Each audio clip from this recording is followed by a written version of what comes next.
لیکن سب کچھ سمجھنے کے بعد بھی وہ لوگ اپنے کفر پر ڈٹے رہے اور ابراہیم علیہ السلام کو سزا دینے کا فیصلہ کر لیا۔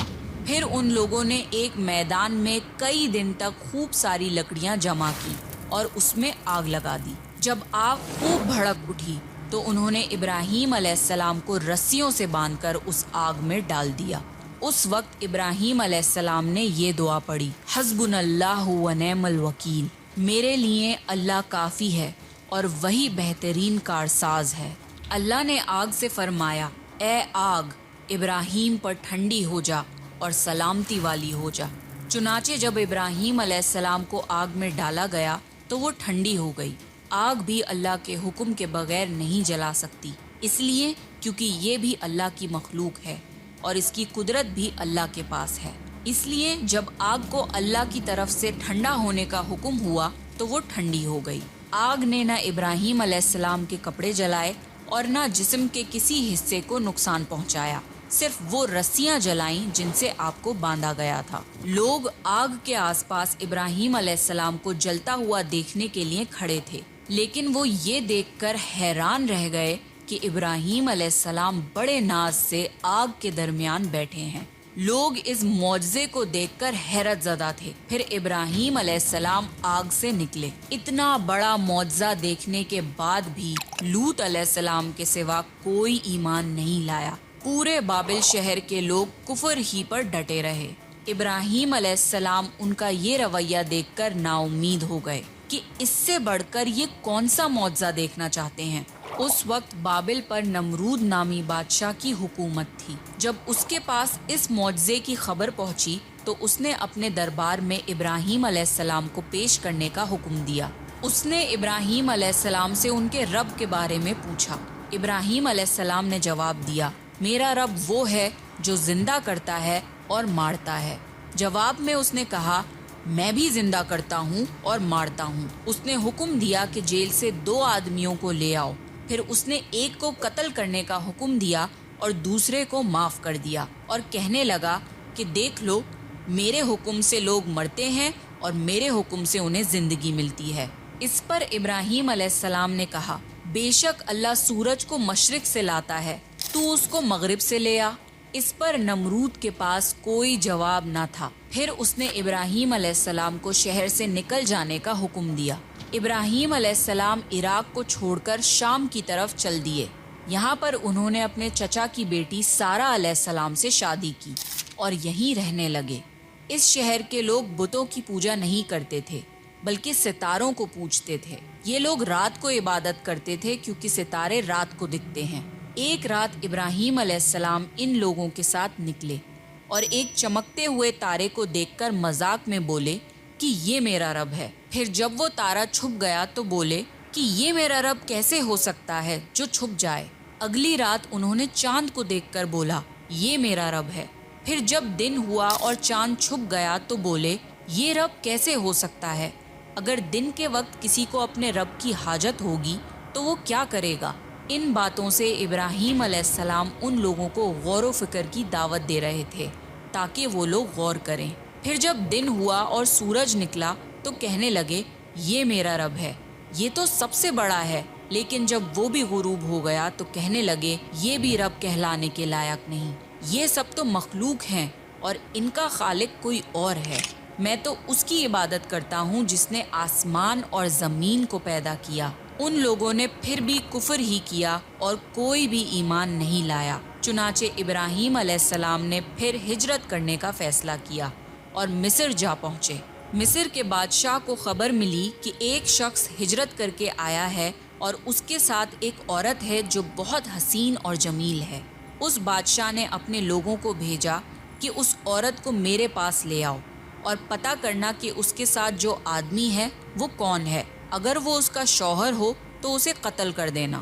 ادھر بادشاہ نے اپنے لوگوں کو بھیجا، ادھر اللہ نے ابراہیم علیہ السلام کو وحی بھیج دی۔ ابراہیم علیہ السلام نے سارہ علیہ السلام سے کہا، اگر وہ تم سے میرے بارے میں پوچھیں تو کہہ دینا تم میری بہن ہو۔ پھر انہوں نے سمجھایا کہ اس روح زمین پہ میرے اور تمہارے سوا کوئی ایمان والا نہیں، اس لحاظ سے تم میری دینی بہن ہو۔ اس ظالم بادشاہ نے سارہ علیہ السلام کو اپنے محل میں بلا لیا۔ جب اس نے سارہ علیہ السلام کے ساتھ بدکاری کرنے کے لیے اپنے ہاتھ آگے بڑھائے تو سارہ علیہ السلام نے اللہ سے دعا کی اور دعا کی برکت سے اس بادشاہ کا ہاتھ جم گیا۔ وہ بری طرح چیخنے لگا اور اس کے سارے ملازم آ گئے۔ یہ دیکھ کر سارہ علیہ السلام ڈر گئیں اور سوچا کہ اگر یہ مر گیا تو لوگ یہ سوچیں گے کہ میں نے اسے قتل کیا ہے۔ پھر انہوں نے اسے نجات دینے کے لیے اللہ سے دعا کی اور اس بادشاہ کا ہاتھ ٹھیک ہو گیا، پر اس نے پھر سے وہی حرکت کی، اس کا ہاتھ پھر جم گیا۔ ایسا 3 مرتبہ ہوا اور آخری بار اس نے سارہ علیہ السلام سے وعدہ کیا کہ اب کی بار اگر تو مجھے اس مصیبت سے نجات دلائے گی تو میں تجھے چھوڑ دوں گا۔ پھر سارہ علیہ السلام نے اللہ سے دعا کی اور وہ ٹھیک ہو گیا۔ پھر اس نے سارہ علیہ السلام کو عزت سے رہا کر دیا اور ان کی خدمت کے لیے اپنی بیٹی ہاجرہ کو ان کے ساتھ کر دیا۔ سارہ علیہ السلام جب واپس آئیں تو ابراہیم علیہ السلام نے فرمایا کہ اب ہم یہاں نہیں رہیں گے بلکہ واپس جائیں گے۔ پھر وہ لوگ واپس فلسطین چلے گئے۔ ابراہیم علیہ السلام کی عمر 86 سال کی ہو گئی، پر ان کی کوئی اولاد نہ تھی۔ تو سارہ علیہ السلام نے سوچا میں بانجھ ہوں اور ابراہیم علیہ السلام کو اولاد کی تمنا ہے، تو کیوں نہ میں ہاجرہ علیہ السلام کا نکاح ابراہیم علیہ السلام سے کرا دوں۔ پھر ابراہیم علیہ السلام اور ہاجرہ علیہ السلام کا نکاح ہو گیا۔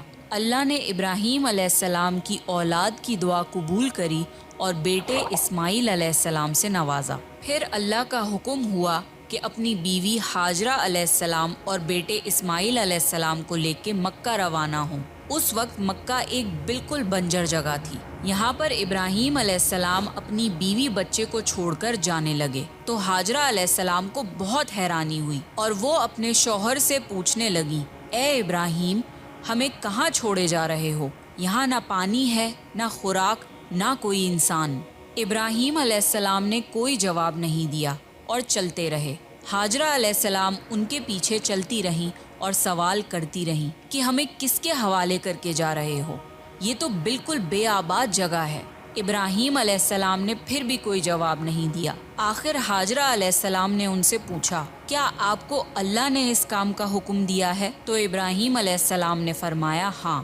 تب سیدہ ہاجرہ مطمئن ہو گئیں اور بولی، اگر یہ بات ہے تو اللہ ہمیں بالکل ضائع نہیں ہونے دے گا۔ خوراک اور پانی چند دن میں ختم ہو گیا۔ پانی کا ایک بھی قطرہ نہ بچا۔ خوراک نہ ملنے کی وجہ سے ماں کا دودھ بھی خشک ہو گیا۔ اب بچہ بھوک سے بلکنے لگا۔ ہاجرہ علیہ السلام اپنے بچے کو بھوک سے روتا ہوا نہیں دیکھ سکتی تھی، اس لیے انہوں نے بچے کو وہیں چھوڑا اور پاس کی پہاڑی صفا کی طرف دوڑی کہ شاید کسی طرف پانی یا خوراک نظر آ جائے یا کسی انسان کی جھلک نظر آ جائے۔ جب کچھ نظر نہ آیا تو نشیب کی طرف پہنچی، پر جب انہیں بچہ نظر آنا بند ہو گیا تو تیزی سے مروہ کی پہاڑی کی طرف دوڑی۔ وہاں بھی کچھ نظر نہ آیا۔ خیال آیا کہ پھر سے کوشش کرنی چاہیے۔ اس طرح انہوں نے صفا اور مروہ کے درمیان 7 چکر لگائے۔ اللہ کو ہاجرہ علیہ السلام کی یہ ادا بہت پسند آئی اور اللہ نے ہاجرہ علیہ السلام کی اس سنت کو برقرار رکھنے کے لیے اسے حج کا حصہ بنا دیا۔ یہی وجہ ہے کہ مسلمان حج اور عمرے کے وقت صفا اور مروہ کے درمیان صحیح کرتے ہیں۔ جب وہ آخری مرتبہ مروہ پر پہنچی تب انہیں ایک آواز سنائی دی جو اسماعیل علیہ السلام کے قریب سے آ رہی تھی۔ وہ جلدی سے اپنے بچے کے پاس پہنچی تو دیکھا کہ اسماعیل علیہ السلام کے قدموں کے نیچے سے پانی پھوٹ رہا ہے۔ اللہ نے جبرائیل علیہ السلام کو ہاجرہ علیہ السلام کی مدد کے لیے بھیجا تھا۔ انہوں نے زمزم والی جگہ پہ اپنا پر مارا تو اسماعیل علیہ السلام کے قدموں کے پاس سے زمزم کا عظیم چشمہ جاری ہو گیا۔ اللہ نے اپنے ان بندوں کے لیے زمین پھاڑ کر ایک چشمہ نکال دیا۔ یہی آب زمزم کا آغاز تھا۔ ہاجرہ علیہ السلام پانی کو حیرانی اور خوشی سے دیکھ رہی تھیں۔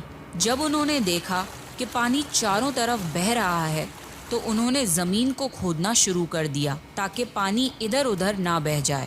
پھر انہوں نے اس گڑھے کے چاروں طرف پتھر رکھ دیے اور بولی، زم زم، یعنی رک جا۔ نبی صلی اللہ علیہ وسلم کا فرمان ہے، اللہ اسماعیل علیہ السلام کی والدہ پر رحم فرمائے، اگر وہ جلد بازی سے کام نہ لیتی تو زمزم ایک بہنے والا چشمہ ہوتا۔